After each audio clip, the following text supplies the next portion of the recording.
আমরা যদি আল্লাহ রাসূল সাল্লাল্লাহু আলাইহি ওয়া আলিহি ওয়াসাল্লামের জীবনের দিকে একটু খেয়াল করি তাহলে দেখব যে নবী হওয়ার আগেও কিন্তু আল্লাহ রাসূল সাল্লাল্লাহু আলাইহি ওয়াসাল্লামের এই ক্যারেক্টারিস্টিক্সগুলো ছিল, এই ফিচারগুলো ছিল। উনি মানুষের অনেক কাজে এসেছেন, তিনি মানুষকে সাপোর্ট করতেন, বিপদে তাদের পাশে দাঁড়াতেন, তাই না? তিনি তো অফিসিয়ালি 40 বছর বয়সে নবী হলেন, যদিও আল্লাহর এলেমে তিনি অনেক আগে থেকেই নবী। কিন্তু দুনিয়াতে আল্লাহ রাসূল সাল্লাল্লাহু আলাইহি ওয়াসাল্লাম যখন 40 বছর বয়সে উপনীত হলেন তখনই তো হেরা গুহায় নাজিল হলো, ইকরা বিসমি রাব্বিকাল্লাযী খালাক, read in the name of your Lord who has created. এই যে 5টা আয়াত নাজিল হলো, উনি নিয়ে আসলেন, কাঁপতে লাগলেন। খাদিজা রাদিয়াল্লাহু তাআলা আনহার কাছে বললেন যে মনে হয় আমি মারা যাব, আমাকে কম্বল চাপা দাও, আমার ভয় লাগছে, আমি কাঁপছি। তখন খাদিজা রাদিয়াল্লাহু তাআলা আনহা ওনাকে আশ্বস্ত করলেন, ওয়াল্লাহি লা ইউখজিকাল্লাহু আবাদা, আপনি ভয় পাবেন না, আল্লাহ আপনাকে অপদস্থ করবেন না।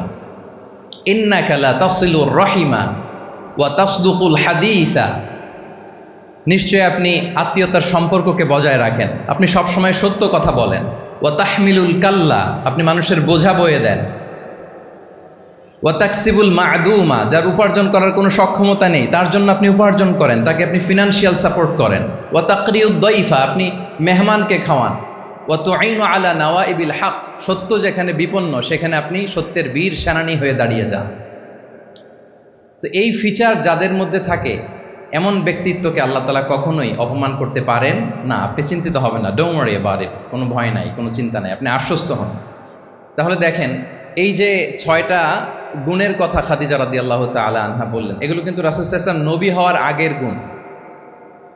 অর্থাৎ 40 বছর বয়সে তিনি উপনীত হওয়ার আগেই ওনার এই অভ্যেস ছিল যে উনি অন্যের বোঝা বইয়ে দিতে হেল্প করতেন, মানুষকে সাপোর্ট করতেন। যার উপার্জন করার সুযোগ নাই, ক্ষমতা নাই, তাকে তিনি উপার্জন করে দিতেন, মানে তাকে ফিনান্সিয়ালি সাপোর্ট করতেন, মেহমান খাওয়াতেন।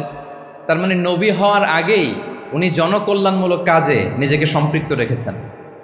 মানুষকে তিনি সাপোর্ট করতেন, মানুষকে হেল্প করতেন, উনি মানুষের কাজে লাগতেন। আর যে মানুষের কাজে লাগে, মানুষের উপকারে আসে, জনকল্যাণমূলক কাজে নিজেকে সম্পৃক্ত রাখে, বাই ডিফল্ট সে নেতা, বাই ডিফল্ট সে কি নেতা হয়ে যায়। তাহলে to serve before to lead, নেতৃত্ব এটা আসলে পজিশনের সাথে সম্পৃক্ত না, ইটস অল অ্যাবাউট ইনফ্লুয়েন্স। আপনার বাবা নেতা ছিল, আপনি ছেলে তো আপনি নেতা, এটাকে নেতৃত্ব বলে না। আপনি যদি মানুষকে প্রভাবিত করবার ক্ষমতা হাসিল করেন, মানুষের কাজে আসেন, আপনাকে যদি সমাজে কাজে লাগে, আপনি মানুষকে সাপোর্ট করেন, তখন আপনি নেতা হয়ে ওঠেন। তাহলে রাসূল সাল্লাল্লাহু আলাইহি ওয়াসাল্লামের লিডারশিপটা যদি বুঝতে হয়, প্রথম কথা হচ্ছে ওনার লিডারশিপের প্যাটার্নটা ছিল সার্ভেন্ট লিডারশিপ, মানে সার্ভিস দেওয়ার মধ্য দিয়ে উনি নেতা বনে গেছেন। নবী হওয়ার আগেই ওনার মধ্যে এই ট্রেড ছিল, উনি মানুষকে সার্ভিস দিতেন। আরবিতেও একটা কথা আছে, সাইয়্যিদুল কওমি খাদিমুহুম, মানে যিনি সমাজের নেতা তিনি হবে সমাজের সবচেয়ে বড় খাদেম। যিনি নেতা হবেন তিনি সমাজের সবচেয়ে বড় কি হবেন? খাদেম হবেন।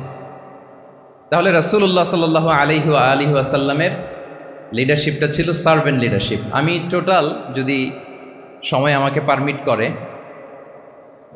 বসার যে সিটিং ক্যাপাসিটি তার চেয়ে শ্রোতা মাশাআল্লাহ অনেক বেশি, সাফোকেটিংও হচ্ছে। যদি আপনারা অধৈর্য না হয়ে যান, মোট 12টা পয়েন্ট আলোচনা করবার চেষ্টা করবো ইনশাআল্লাহ। তাহলে প্রথম পয়েন্টটা হচ্ছে, আমি আবার মাঝে মাঝে একটু জিজ্ঞেস করব, দেখবো যে আছেন কিনা আমার সাথে। প্রথম পয়েন্টটা হচ্ছে, প্রথম পয়েন্টটা কি? এই তো বলতে পারছে একজন, সবাই বলি প্রথম পয়েন্টটা কি? সার্ভেন্ট লিডারশিপ, মানে to serve before to lead. নেতা হওয়ার আগে খাদেম হইতে হবে। কি হইতে হবে? খাদেম হইতে পারলে আপনি বাই ডিফল্ট কি নেতা। তাহলে আল্লাহ রাসূল সাল্লাল্লাহু আলাইহি ওয়া আলিহি ওয়াসাল্লামের নেতৃত্বের প্রথম কথা হচ্ছে ওনার লিডারশিপ প্যাটার্নটা ছিল সার্ভেন্ট লিডারশিপ। এটা হচ্ছে নাম্বার 1। 2 নম্বর কথা হচ্ছে নেতৃত্বের জন্য যেটা লাগে সেটা হচ্ছে কম্পিটেন্স। কিছু কম্পিটেন্স লাগে, এর মধ্যে অন্যতম কম্পিটেন্স হচ্ছে অ্যালোকুয়েন্স, বাগ্মিতা, বক্তব্যের পারঙ্গমতা, এটা লাগে। মানে যিনি নেতা হবেন তিনি কথা বলতে জানতে হবে, কথা বলতে পারতে হবে। এবার বলেন তো আল্লাহ রাসূল সাল্লাল্লাহু আলাইহি ওয়াসাল্লামের এই কোয়ালিটিটা ছিল কি ছিল না? অসাধারণ কমিউনিকেশন স্কিল ছিল আল্লাহ রাসূল সাল্লাল্লাহু আলাইহি ওয়া আলিহি ওয়াসাল্লামের।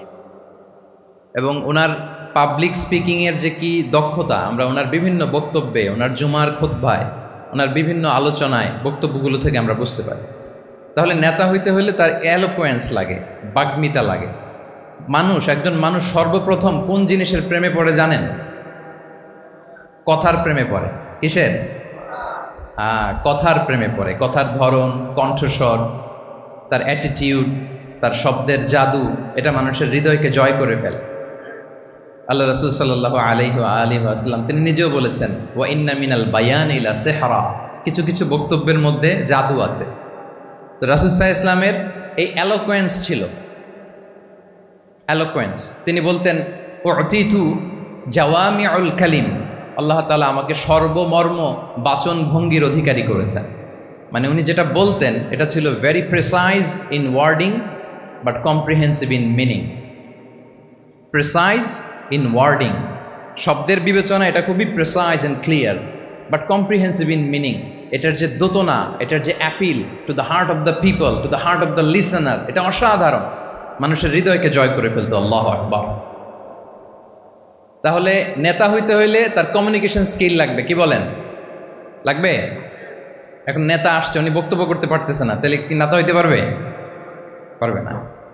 তাহলে পাবলিক স্পিকিং, কমিউনিকেশন স্কিল, এটা ইটস এ মাস্ট, এটা নেতার লাগবে।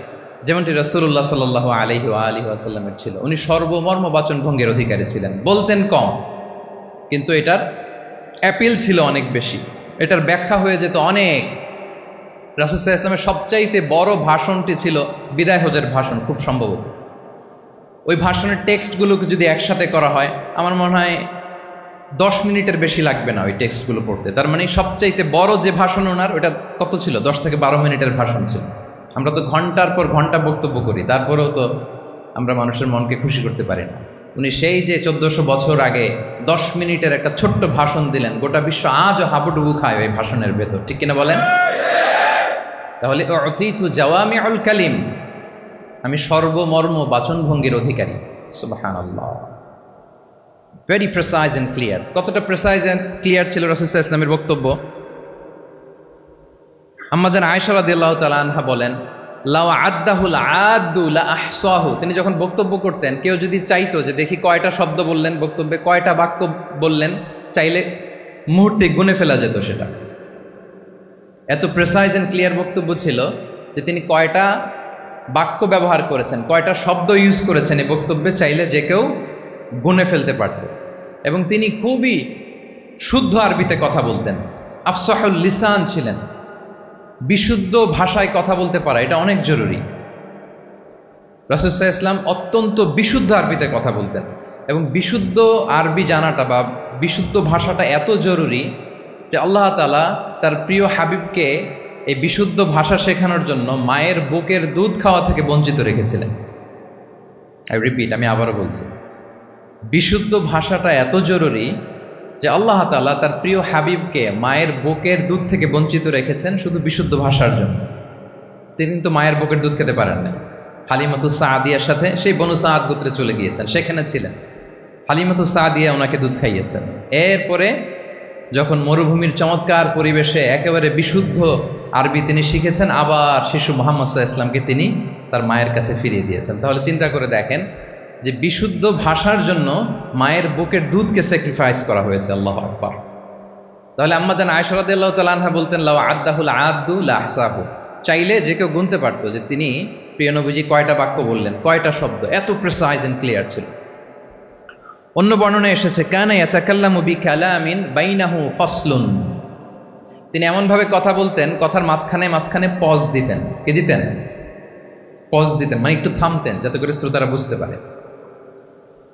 ইয়াতাকাল্লামু বিকালামিন বাইনাহু ফাসলুন, বলতে বলতে মাঝে মাঝে একটা পজ দিতেন যাতে সবাই বুঝতে পারে। ইয়াহফাযুহু মান জালাসা ইলাই, আশেপাশে যারা বসতো তারা সহজে এটা মুখস্থ করে ফেলতে পারত। পজ দিয়ে দিয়ে, থেমে থেমে, এত চমৎকার করে ওনার প্রেজেন্টেশন ছিল, বক্তব্য মালাগুলো ছিল, ফলে যারা শুনতেছে ইজিলি মুখস্থ করে ফেলতে পারত। এবং গুরুত্বপূর্ণ কথা তিনি এমফেসাইজ করতেন, 3 বার বলতেন।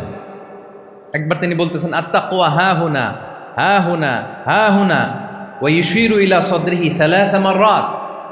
তাকওয়াকে তিনি এখানে রেফার করেছেন। আমরা তো মনে করি তাকওয়া সব ঢুকে গেছে এখানে, তাকওয়া ঢুকে গেছে টুপিতে, তাকওয়া ঢুকে গেছে জামাতে। এগুলো তাকওয়ার একটা নমুনা, কিন্তু আল্লাহ রাসূল সাল্লাল্লাহু আলাইহি ওয়াসাল্লাম বলেছেন তাকওয়া এখানে এখানে এখানে, এভাবে 3 বার তিনি ইঙ্গিত করেছেন। গুরুত্বপূর্ণ কথাকে তিনি এভাবে এমফাসাইজ করতেন। মাঝে মাঝে এমন আবেগঘন বক্তব্য উপস্থাপন করতেন, সাহাবারা অশ্রুসিক্ত হতো। ওয়াজিলাত মিনহাল কুলুব যারাফাত মিনহাল উয়ুন, সাহাবারা বলতেন যে আমরা অশ্রুসিক্ত হতাম, আমাদের হৃদয় বিগলিত হতো। এত চমৎকার মর্মস্পর্শী বক্তব্য তিনি করতেন। এটা প্রেক্ষাপটের আলোকে। আবার যুদ্ধের ময়দানে যখন কমান্ড করতেন তখন আলা সাউতু ওয়াশতাদ্দা গদাবু, তিনি রেগে যেতেন, উঁচু কণ্ঠে তিনি কথা বলতেন, মনে হচ্ছে একজন সেনাবাহিনীর কমান্ডার তার ব্যাটালিয়নকে কমান্ড করছেন। আল্লাহু আকবার। তাহলে বক্তব্যের যত দিক হতে পারে, স্লো মোশনে, খুব তেজস্বী বক্তব্য, খুব জ্বালাময়ী বক্তব্য, আবার মর্মস্পর্শী বক্তব্য, সব ধরনের বক্তব্য তিনি করতেন। সুবহানাল্লাহ। তাহলে অ্যালোকোয়েন্স, 2 নাম্বার হচ্ছে অ্যালোকোয়েন্স। কম্পিটেন্সের খুব গুরুত্বপূর্ণ একটা অংশ হচ্ছে অ্যালোকোয়েন্স, বাগ্মিতা। এটা একজন নেতার থাকা চাই। কি বলেন? একজন নেতার এরকম বক্তব্য দিতে জানতে হবে না? আল্লাহ রাসূল সাল্লাল্লাহু আলাইহি ওয়া সাল্লাম তিনি ঠিক এইভাবে বক্তব্য করতেন। মাঝে মাঝে তিনি ইমোশনাল ইন্টেলিজেন্স ইউজ করতেন, মানে আবেগ অনুভূতিকে নাড়িয়ে দিয়ে শ্রোতাকে প্রভাবিত করে ফেলা। স্পিরিচুয়াল ইন্টেলিজেন্স বা ইমোশনাল ইন্টেলিজেন্স তিনি বক্তব্যের মধ্যে ব্যবহার করতেন। এমনভাবে তিনি নাসিহাত করতেন, এমনভাবে কথা বলতেন, মানুষের আবেগ অনুভূতিকে তিনি নাড়িয়ে দিতেন। আল্লাহু আকবার। ছোট্ট একটা উদাহরণ এখানে আমি হাজির করি। আপনারা হুনাইনের যুদ্ধের কথা নিশ্চয়ই শুনেছেন। কত হিজরিতে হয়েছিল? হ্যাঁ, আজকে তো অনেক পুরস্কার বিজয়ীদেরকে দেখলাম আমরা, মাশাআল্লাহ। কত? 8ম হিজরি। তার মানে মক্কা বিজয়ের ইমিডিয়েট পরেই, কয়েক সপ্তাহ পরেই তো হুনাইনের যুদ্ধ হয়েছিল। তো এই হুনাইনের যুদ্ধে অনেক ওয়ার বুটিজ মুসলমানদের করতলগত হয়েছিল, মানে অনেক গানিমাত, অনেক সম্পদ ওনারা যুদ্ধ শেষে যুদ্ধলব্ধ সম্পদ হিসেবে পেয়েছিলেন। 24,000 উট। কত উট? 24,000 উট, প্রায় 40,000 ভেড়া। এত পরিমাণ গনিমত যখন রাসূল সাল্লাল্লাহু আলাইহি ওয়াসাল্লাম পেলেন, তিনি এগুলো বন্টন করতে শুরু করলেন। কিন্তু রাসূল সাল্লাল্লাহু আলাইহি ওয়াসাল্লাম তিনি বন্টন করতে যে আনসারি সাহাবীদেরকে, অর্থাৎ মদিনার যে সাহাবারা, তাদেরকে কিছুই দিলেন না, বরং তিনি মক্কার সাহাবাদেরকে দিলেন, অন্যান্য গোত্রের লোকদেরকে দিলেন, আশেপাশের সবাইকে দিলেন, কিন্তু দিলেন না কাদেরকে? আনসারি সাহাবীদের। ফলে এত বিশাল ওয়ার বুটিজ, এর মধ্যে থেকে কিছুই আনসারিরা পেল না। ওনাদের মধ্যে ক্ষোভের জন্ম নিল, ওনাদের মধ্যে একটু অসন্তোষ তৈরি হলো, ক্ষোভের জন্ম হলো, এবং ক্ষোভ থেকে ওনারা সমালোচনা করতে আরম্ভ করলেন আল্লাহ রাসূল সাল্লাল্লাহু আলাইহি ওয়াসাল্লামের। এবং সমালোচনা করতে করতে এটা এমন পর্যায়ে চলে গেল, এক পর্যায়ে তারা বলতে আরম্ভ করলো যে আমরা ওনার জন্য জান দিলাম, জীবন দিলাম, আজকে উনি এত সম্পদ পেয়ে সব নিজ এলাকার লোকদের মাঝে বন্টন করে দিল, এটা কি ঠিক করলো উনি? আল্লাহ তাআলা আল্লাহর নবীকে ক্ষমা করুক, আল্লাহ তার রাসূলকে ক্ষমা করুক। মানে কেমন যেন রাসূল একটা ভুল করে ফেলছেন, রাসূল সাল্লাল্লাহু আলাইহি ওয়াসাল্লাম ওনাদেরকে দিতে বাধ্য ছিলেন, এটা যেহেতু দেন নাই, আল্লাহ তার রাসূলকে ক্ষমা করুক, এরকম একটা কথা তারা বলে ফেললেন। তো এটা তো অনেক বড় কথা। আল্লাহ রাসূল সাল্লাল্লাহু আলাইহি ওয়াসাল্লাম যখন এই কথা শুনলেন, তখন তিনি আনসারি সাহাবীদেরকে জড়ো করে একটা গেট টুগেদার করে এমন ইমোশনালি ওনাদেরকে কাবু করলেন, ইমোশনাল ইন্টেলিজেন্স ইউজ করলেন। এখানে তারা এসেছিল ক্ষোভ নিয়ে, অসন্তোষ নিয়ে, পরে সবাই কান্না করে রাসূল সাল্লাল্লাহু আলাইহি ওয়াসাল্লামের কাছে ক্ষমা চেয়ে সেই মজলিস থেকে উঠতে বাধ্য হয়েছে। তিনি সবাইকে ডেকে বললেন, ইয়া মা'আশারাল আনসার আলাম আতিকুম দুল্লালান ফাহাদাকুমুল্লাহ ওয়া আলাতান ফাআগনাকুমুল্লাহ ওয়া আ'দাআন ফাআল্লাফাল্লাহু বাইনা কুলুবিকুম। চমৎকার চমৎকার এক্সপ্রেশন, যে ওহে আনসাররা, আমি কি তোমাদেরকে পথভ্রষ্ট পাইনি, পথহারা পাইনি? আমার ওসিলায় তোমরা হেদায়েতের দেখা পেয়েছ। আমি কি তোমাদেরকে নিঃস্ব পাইনি? আমার ওসিলায় তোমরা সমৃদ্ধ হয়েছ, সম্পদশালী হয়েছ। আমি কি তোমাদেরকে যুদ্ধরত অবস্থায় পাইনি? আউস খাজরাজ তোমরা তো ফাইট করতেছিলে ইচ আদার, আমি যে তোমাদের মধ্যে সম্প্রীতি আর ভালোবাসার মেলবন্ধনে তোমাদেরকে একত্রিত করে দিলাম। আওয়াজাতুম ফি আনফুসিকুম ফি লুআআতিন মিনাদ দুনিয়া, আর দুনিয়ার সামান্য কিছু জিনিসের কারণে তোমরা মনে কষ্ট পাচ্ছ, যেটা দিয়ে আমি কিছু মুসলিমদের হৃদয়কে আকৃষ্ট করছিলাম। তাআল্লাফতু বিহা কওমান লিউসলিমু ওয়া ওয়াকালতুকুম ইলা ইসলামিকুম, আমি কিছু মুসলিমদেরকে এগুলো দিয়ে তাদের হৃদয়টাকে ইসলামের প্রতি আরও অ্যাট্রাক্টেড করতেছিলাম, আর তোমাদেরকে তোমাদের ইসলামের উপরই আমি ছেড়ে দিয়েছি। আমি জানি আমার আনসাররা তাদের হৃদয়ে যে ইসলাম আছে এটাই তাদের জন্য যথেষ্ট। আমা তারদাউনা আইয়াযহাবান নাসু বিশ-শাতি ওয়াল বাঈর ওয়া তারজিউনা বিরাসূলিল্লাহি ফি রিহালিকুম, won't you be happy that people go back to their country with sheep and camel and you go back to your country with Rasulullah? আল্লাহু আকবার। তোমরা কি এতে খুশি হবে না মানুষ উট আর ভেড়া নিয়ে তাদের এলাকায় ফিরবে, আর তোমরা আল্লাহর রাসূলকে নিয়ে তোমাদের এলাকায় ফিরবে? এরকম একটার পর একটা ইমোশনালি রাসূল সাল্লাল্লাহু আলাইহি ওয়াসাল্লাম যখন আনসার সাহাবীদেরকে কাবু করতে লাগলেন, ওনারা এমনভাবে কান্নার রোল জুড়ে দিল, এমনভাবে অনুতপ্ত হলো, কাঁদতে শুরু করলো। পরে এরা বলতে আরম্ভ করলো, আমি তো 2-1টা বাক্য বললাম, লম্বা চূড়া মন মাতানো বক্তব্য, হৃদয়স্পর্শী বক্তব্য। তারা বললো, ইয়া রাসূলুল্লাহ, আমরা শুধু আপনাকে পেয়েই খুশি। রাসূল সাল্লাল্লাহু আলাইহি ওয়াসাল্লাম বলেন, গোটা বিশ্বের মানুষ যদি এই পথ ধরে আর আনসারীরা যদি এই পথ ধরে, আমি এই পথ ছেড়ে দিয়ে আনসারীদের পথে হাঁটব। আল্লাহ তুমি আনসারদের ক্ষমা করো, তাদের সন্তানদের ক্ষমা করো, তাদের নাতিদেরকে ক্ষমা করো। এভাবে মর্মস্পর্শী বক্তব্য যখন ইমোশনাল ইন্টেলিজেন্স দিয়ে যখন রাসূল সাল্লাল্লাহু আলাইহি ওয়াসাল্লাম বললেন, সব আনসারী সাহাবারা কাঁদতে আরম্ভ করলেন। সবাই ফাবাকাল কওমু হাত্তা আখদালু লুহাহুম, তাদের প্রত্যেকের দাড়ি ভিজে গেল, এমন কান্না জুড়ে দিল। আল্লাহু আকবার। তাহলে এটা ছিল রাসূল সাল্লাল্লাহু আলাইহি ওয়াসাল্লামের বক্তব্যের মাধ্যমে শ্রোতাদের মাঝখানে প্রভাব সৃষ্টি করার ক্ষমতা। চিন্তা করতে পারেন, হৃদয় কেঁপে ওঠে না এই কথা শুনলে? Won't you be happy people go back to their home with sheep and camel and you take the messenger of Allah with you?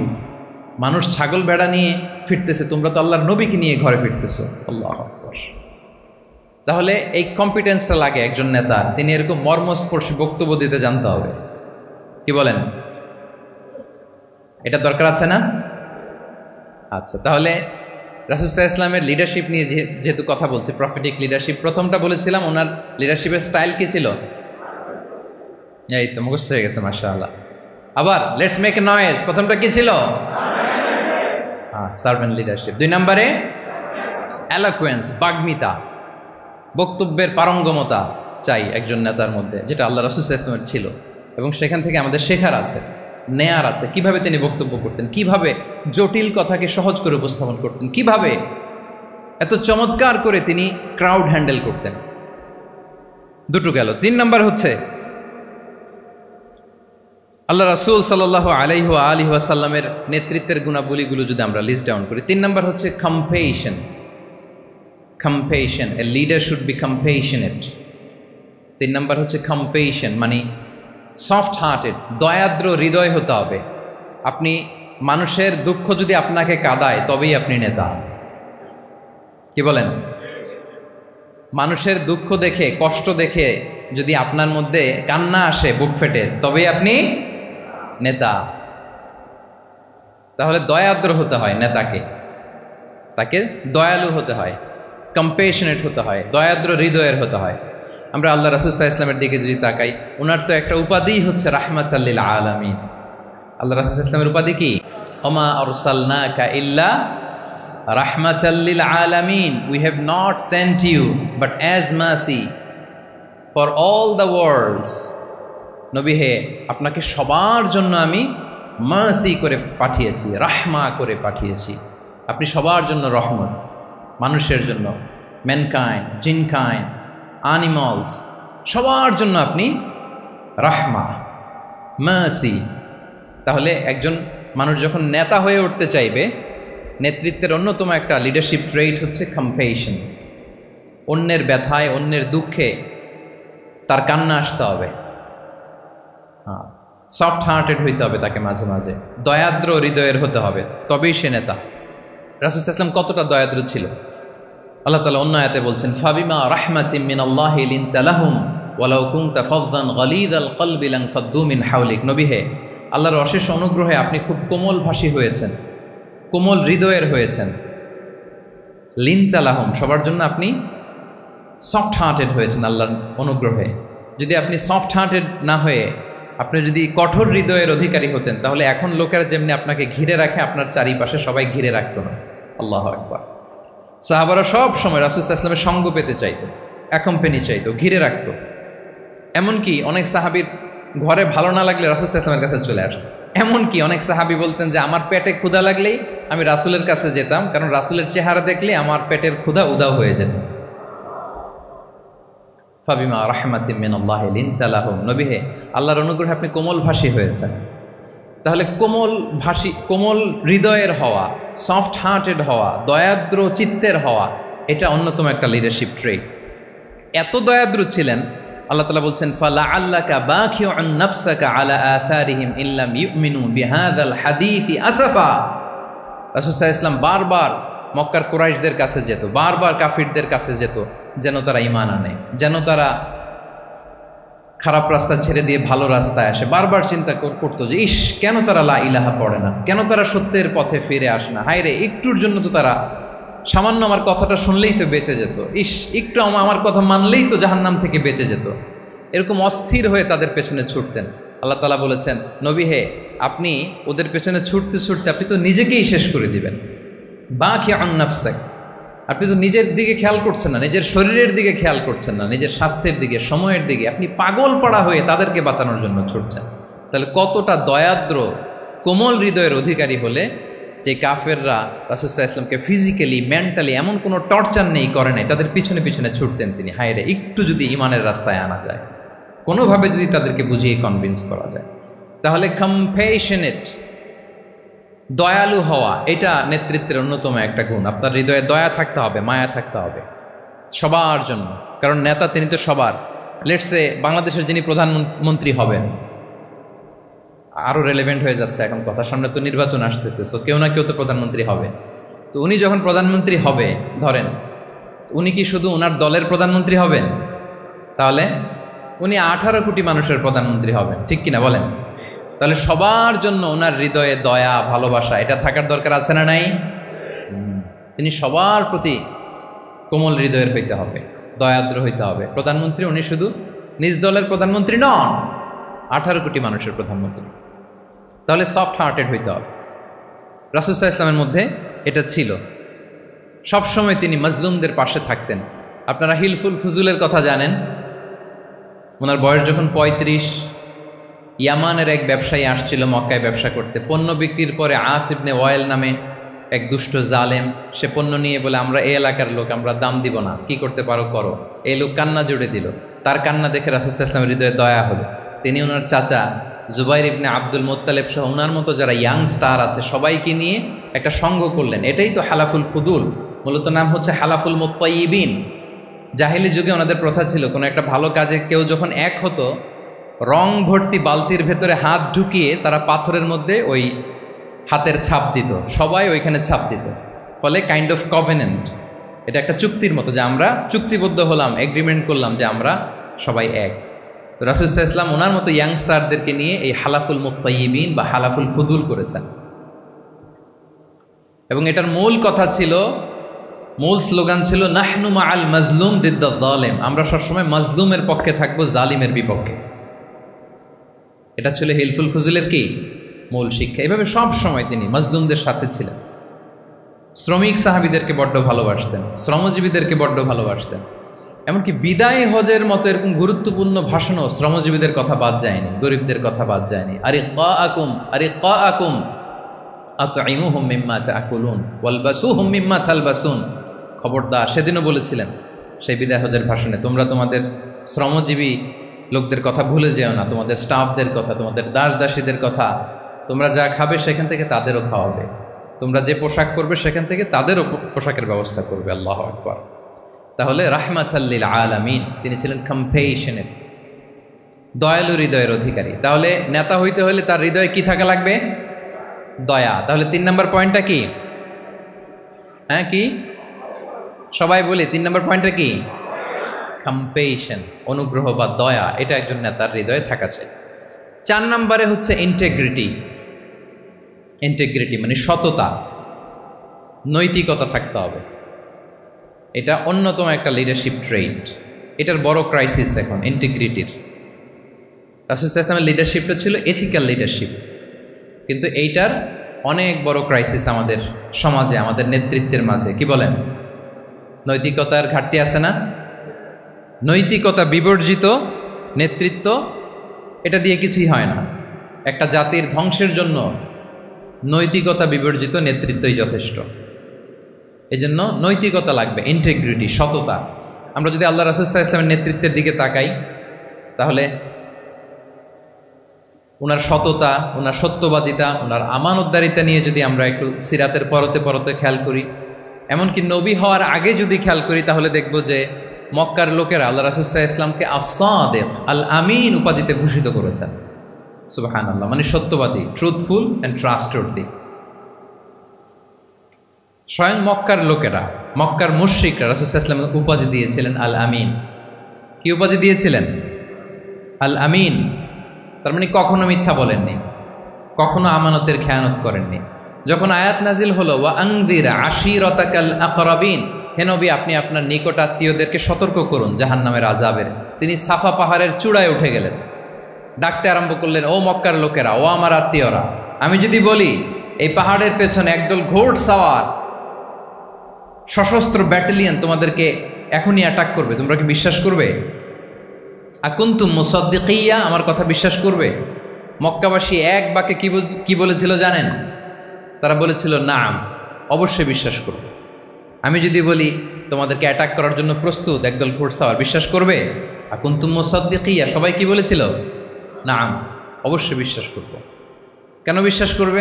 বলে যে মা জাররাবনা আলাইকা ইল্লা সিদকা, we have never ever experienced a single lie from you in our life. আমরা জীবনে কোনোদিন তোমার মিথ্যা বলতে শুনি নাই। আল্লাহু আকবার। তাহলে দেখেন এই বাক্যটার ওজন কত দেখেন, মা জাররাবনা আলাইকা ইল্লা সিদকান, আমরা কখনো তোমার থেকে মিথ্যা শুনি নাই। তার মানে এক বাক্যে রাসূল সাল্লাল্লাহু আলাইহি ওয়াসাল্লামের বিগত 40 বছরের হিস্ট্রি ফুটে উঠছে। কি বলেন? বিগত 40 বছরের হিস্ট্রি এই বাক্যে আছে না নাই? মা জাররাবনা আলাইকা ইল্লা সিদকান, আমি তো কোনোদিন মিথ্যা শুনি নাই তোমার জবান থেকে, তো কেন বিশ্বাস করব না? কি নিঃসংকোচ স্বীকৃতি এলাকার লোকদের, জীবনে আমরা কোনোদিন তোমার মুখ থেকে মিথ্যা শুনি নাই, তো তুমি যদি বলো যে ঘোড়সাওয়ার অ্যাটাক করার জন্য রেডি, অবশ্যই বিশ্বাস করবো, তুমি সত্যবাদী। আল্লাহু আকবার। এইটা আমাদের সমাজে অনেক বড় ক্রাইসিস, আমানতদারিতা, ট্রাস্টওয়ার্দিনেস। যত বড় নেতা দেখা যায় তত বেশি দুর্নীতিগ্রস্ত, ঠিক কিনা বলেন? যত বড় নেতা তত বেশি টাকা পাচার করার রেকর্ড তার বেশি, ঠিক কিনা? মানে উল্টা হয়ে গেছে, যেটা সবচেয়ে ইন্টিগ্রিটি বেশি দরকার ছিল এটা আমাদের কম। সো এখান থেকে আমাদের শিখতে হবে, অনেক কিছু রিভাইজ করতে হবে আমাদেরকে। এই যে নতুন বাংলাদেশের চমৎকার সময় এসেছে, আর 54 বছরও হয়তো আমরা এই সুযোগ পাবো না, ঠিক কিনা? এজন্য আমাদেরকে শিখতে হবে রাসূল সাল্লাল্লাহু আলাইহি ওয়াসাল্লামের যে ইন্টিগ্রিটি, ওনার যে ট্রাস্টওয়ার্দিনেস, এই আমানতদারিতা থেকে আমাদেরকে শিখতে হবে। আমাদের নেতাদেরকেও আমানতদার হইতে হবে, প্রিয় ভাইয়েরা। তাহলে নেতাকে আস্থার জায়গা তৈরি করে নিতে হয়। রাসূল সাল্লাল্লাহু আলাইহি ওয়াসাল্লাম এটা ধীরে ধীরে তৈরি করেছেন। আপনারা জানেন যে উনি নবুয়তের আগে পার্টনারশিপে বিজনেস করতেন খাদিজা রাদিয়াল্লাহু তাআলা আনহার সাথে, মানে খাদিজা রাদিয়াল্লাহু তাআলা আনহার ইনভেস্টমেন্ট আর উনি শ্রম দিতেন। তো উনি সিরিয়াতে গিয়েছেন পণ্য নিয়ে, মালামাল নিয়ে। ওনার ব্যবসা বাণিজ্যের ধরন কেমন এটা দেখবার জন্য খাদিজা রাদিয়াল্লাহু তাআলা আনহা ওনার এক বান্ধবীকে পাঠিয়েছিলেন ওই ক্যারাভ্যানে, ওই কাফেলায়। নাম ছিল মাইসারা। কি নাম? মাইসারা। তো মাইসারাকে বলেছে, মাইসারা তুমি দেখবা যে টাকা পয়সা আবার উল্টাপাল্টা করে কিনা, ঠিকঠাক মতো ব্যবসা করে কিনা, আমার huge investment, on behalf of me তুমি এই ক্যারাভানে থাকবে আর দেখবে যে মোহাম্মদ ঠিকঠাক বিজনেসটা করে কিনা। আল্লাহু আকবার। মাইসারা এই সফর শেষে এসে খাদিজা রাদিয়াল্লাহু তাআলা আনহার কাছে এমন পজিটিভ রিভিউ দিয়েছে, এই রিভিউ শুনেই খাদিজা রাদিয়াল্লাহু তাআলা আনহা বিষ্ণু ইসলামকে বিয়ে করার জন্য রাজি হয়ে গেছে। আলহামদুলিল্লাহ। মাইসারা এসে রিভিউ দিতে লাগলো যে মোহাম্মদ সে সবার চেয়ে আলাদা সাল্লাল্লাহু আলাইহি ওয়াসাল্লাম। তার ওঠা বসা, তার চলন বলন, তার কথন, তার ডিলিংস, তার লেনদেন সব আলাদা, অসাধারণ তিনি। আল্লাহু আকবার, তিনি অসাধারণ। তাহলে মাইসারার রিভিউ শুনে আল্লাহু আকবার খাদিজা রাদিয়াল্লাহু তাআলা আনহা তিনি অবাক হয়ে গেলেন এবং তিনি বিয়ের প্রস্তাব পাঠালেন। রাসূল সাল্লাল্লাহু আলাইহি ওয়াসাল্লামের এই আমানতদারিতায় মুগ্ধ হয়ে কি করলেন? বিয়ের প্রস্তাব পাঠালেন। তাহলে কি পরিমাণে ট্রাস্টওয়ার্দিনেস ওনার ছিল। এবং মজার ব্যাপার, আরও মজার ব্যাপার হচ্ছে মক্কার কুরাইশরা, মক্কার লোকেরা রাসূল সাল্লাল্লাহু আলাইহি ওয়াসাল্লামের কাছে এসে আমানতের সম্পদ গচ্ছিত রাখত। আবু জাহেলের কাছে রাখতো না। উতবা, শাইবা, ওয়ালিদ ইবনে মুগিরা কারো কাছে রাখতো না। খেয়াল করে দেখেন, দল করে আবু জাহেলের, দল করে কার? কিন্তু আমানত রাখে কার বাসায়? কি অবাক করা কাণ্ড না? কর্মী হচ্ছে আবু জাহেলের, কিন্তু আমানতের সম্পদ রাখে কার কাছে? মুহাম্মদ সাল্লাল্লাহু আলাইহি ওয়াসাল্লামের বাসায়। রাসূল সাল্লাল্লাহু আলাইহি ওয়াসাল্লাম যেদিন হিজরত করবেন, উনি সাইয়েদনা আলী রাদিয়াল্লাহু তাআলা আনহুকে অ্যাসাইন করে গিয়েছেন যে আলী, তুমি থাকো, তুমি কয়েকদিন পরে মদিনায় হিজরতে যাবা, আমার কাছে যত আমানতের সম্পদ আছে এগুলো তুমি আগে বিলি করে তারপরে যাবে। রাসূল সাল্লাল্লাহু আলাইহি ওয়া সাল্লাম আবু বকর রাদিয়াল্লাহু তাআলা আনহুকে নিয়ে চলে গেলেন। আলী রাদিয়াল্লাহু তাআলা আনহুর টানা 3 দিন লেগেছে যে ডেপোজিটগুলো রাসূল সাল্লাল্লাহু আলাইহি ওয়াসাল্লামের কাছে ছিল, আমানতের যে জিনিসগুলো ছিল এগুলো বন্টন করতে সাইয়েদনা আলী রাদিয়াল্লাহু তাআলা আনহু 3 দিন সময় নিয়েছেন। 3 দিন, এত পরিমাণ আমানতের সম্পদ রাসূল সাল্লাল্লাহু আলাইহি ওয়াসাল্লামের কাছে ছিল। আল্লাহু আকবার। তাহলে এই আমানতদারিতা, সততা, অনেস্টি, ট্রাস্টওয়ার্দিনেস, এটা অনেক জরুরি নেতৃত্বের জন্য। নেতা হতে চাইলে তাকে আমানতদার হইতে হবে। যদি একজন ট্রু লিডার কেউ হতে চায়, তার মধ্যে আমানতদারিতা চাই। কি চাই? আমানতদার। তাহলে ইন্টিগ্রিটি। 4 নম্বর পয়েন্ট কি ছিল? ইন্টিগ্রিটি। আপনারা বোরিং হচ্ছেন না তো? কষ্ট হচ্ছে? আচ্ছা, 5 নম্বরে হচ্ছে good interaction with followers. Good interaction with followers মানে নেতার তার ফলোয়ারের সাথে কি লাগবে? ভালো ইন্টারাকশন লাগবে, সুন্দর একটা সম্পর্ক লাগবে, ভালো বোঝাপড়া চাই। একজন ভালো নেতৃত্বের বৈশিষ্ট্য হচ্ছে নেতা তার ফলোয়ারের সাথে কি করবে? ইন্টারেক্ট করবে। এখানেই বস আর লিডারের মধ্যে পার্থক্য। বস কি করে? খালি হুকুম, অর্ডার করে শুধু। বসের কাজ হচ্ছে এই ডুজ অ্যান্ড ডোন্টস বলে দেয়, এইটা করা যাবে, ওইটা করা যাবে, মানে অর্ডার করে, ডিরেক্ট করে। কিন্তু লিডার কি করে? গাইড করে, মেন্টরিং করে, ইন্সপায়ার করে, মোটিভেট করে। So here is the difference between leader and boss. তাহলে বসই হওয়া যাবে না। নেতা হইতে চাইলে বসই হওয়া যাবে না। You have to interact with your followers. আপনার ফলোয়ারের সাথে ইন্টারাকশন লাগবে, তবেই আপনি নেতা। আমরা দেখি রাসূল সাল্লাল্লাহু আলাইহি ওয়াসাল্লামের কেমন ইন্টারাকশন ছিল। রাসূল সাল্লাল্লাহু আলাইহি ওয়াসাল্লাম যে কোনো বড় ডিসিশনে সাহাবাদের সাথে কনসালটেশন করতেন, পরামর্শ করতেন, তারপরে সিদ্ধান্ত নিতেন। ওয়াশাবিরহুম ফিল আমর, এই আয়াতের ভিত্তিতে তিনি সবার সাথে কি করে নিতেন? সাহাবাদের সাথে পরামর্শ করে নিতেন।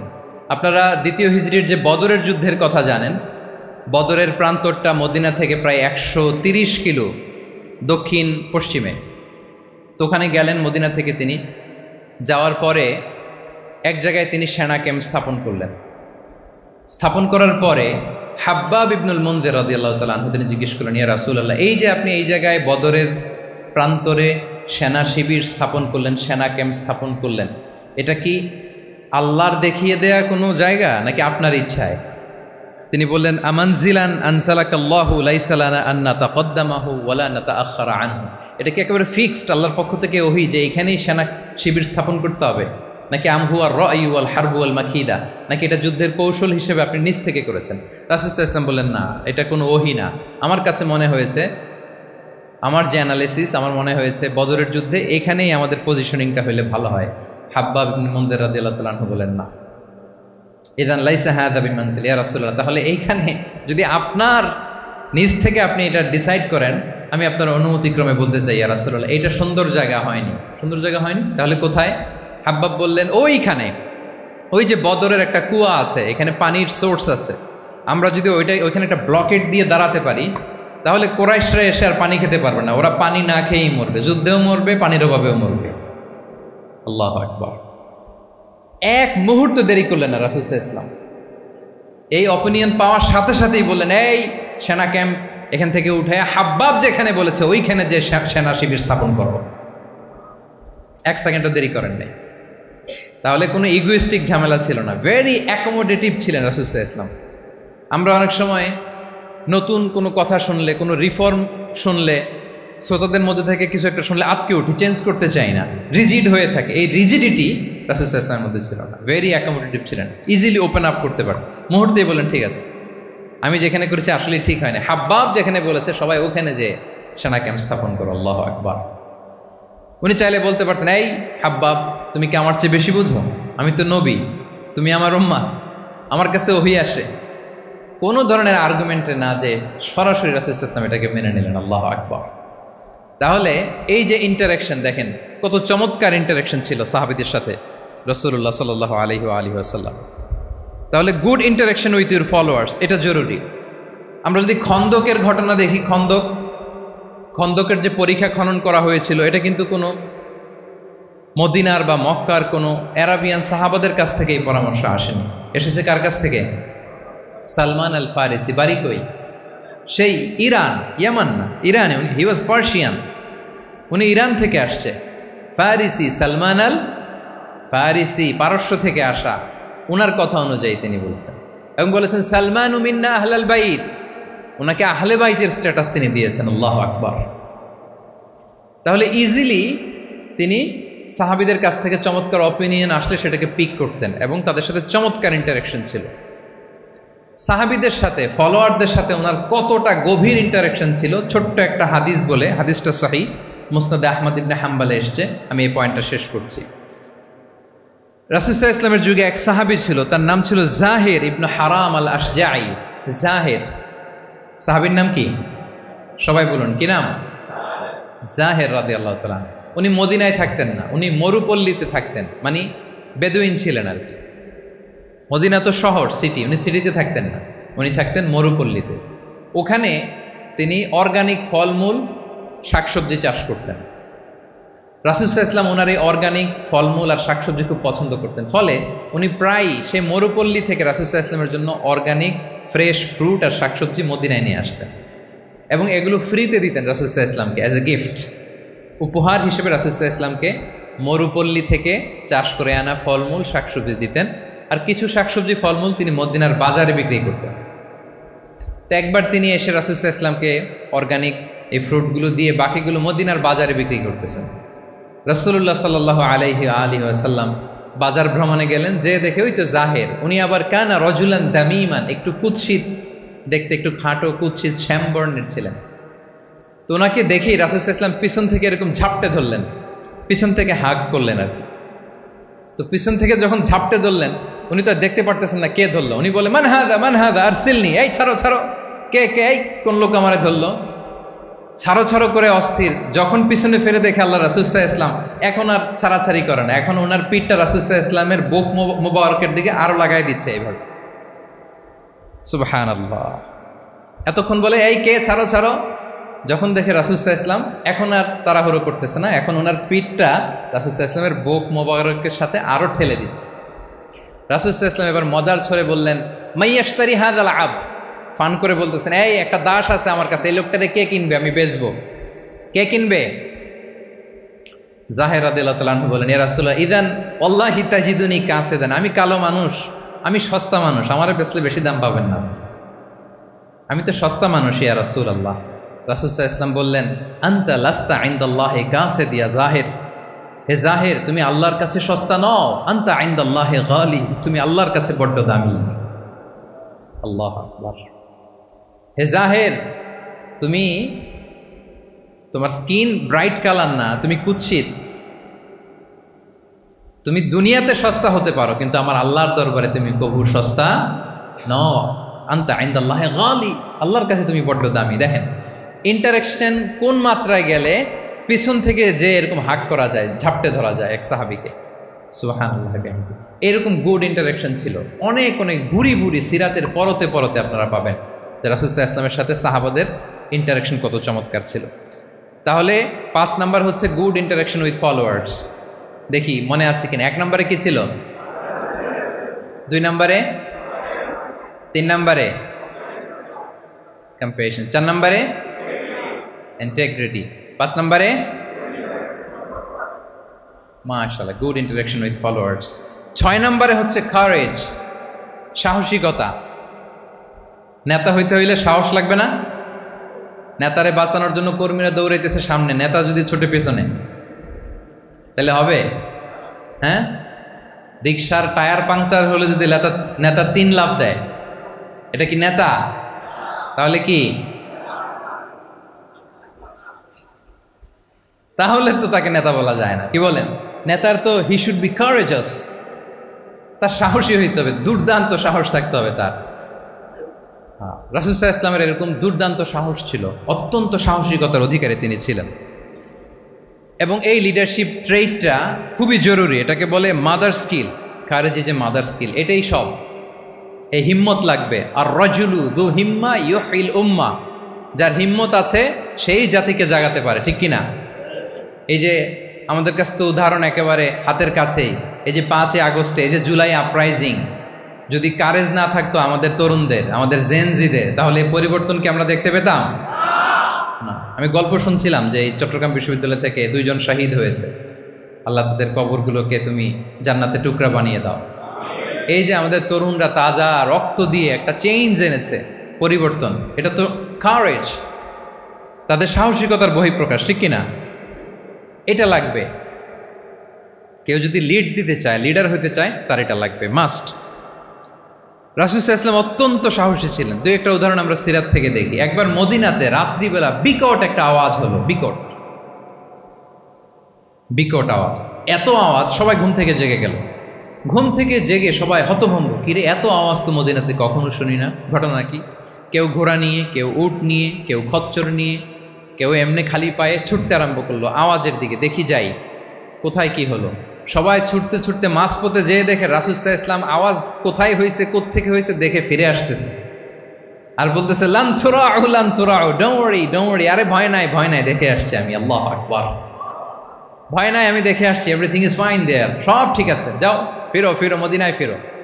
সবাই ভয় পেয়ে ঘোড়া টোরা ও ঠাকিয়ে ছুটতে আরম্ভ করছে। অনেক দূর যাওয়ার পরে দেখে রাসূল সাল্লাল্লাহু আলাইহি ওয়াসাল্লাম আবু তালহা রাদিয়াল্লাহু তাআলা আনহুর একটা খুবই ক্ষিপ্ত ঘোড়া নিয়ে উনি দেখে ভিজিট করে ফিরে আসতেছেন। সুবহানাল্লাহ। তাহলে বিপদ ঘটলে নেতা থাকতে হবে কই, সামনে না পেছনে? আমাদের নেতারা থাকে কই? নাকি পেছনেও খুঁজে পাওয়া যায় না?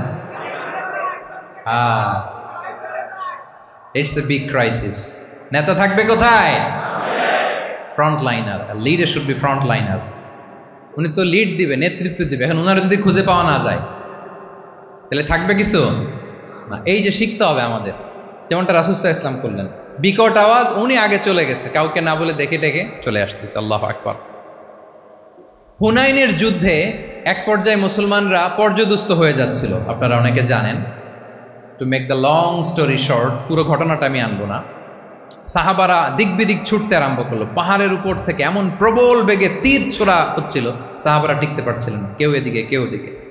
রাসূল সাল্লাল্লাহু আলাইহি ওয়াসাল্লাম এই তীর তলোয়ারকে উপেক্ষা করে সামনে যেয়ে দাঁড়ালেন ঢালের মতো, আর বললেন, আনা নবিয়্যু লা কাযিব, আনা ইবনু আব্দুল মুত্তালিব। এই সাহাবারা, আনা নবিয়্যু লা কাযিব, আমি সত্য নবী, আমার দিকে ফেরো, I'm the grandson of Abdul Muttalib, আমি দাঁড়িয়ে আছি, ফেরো।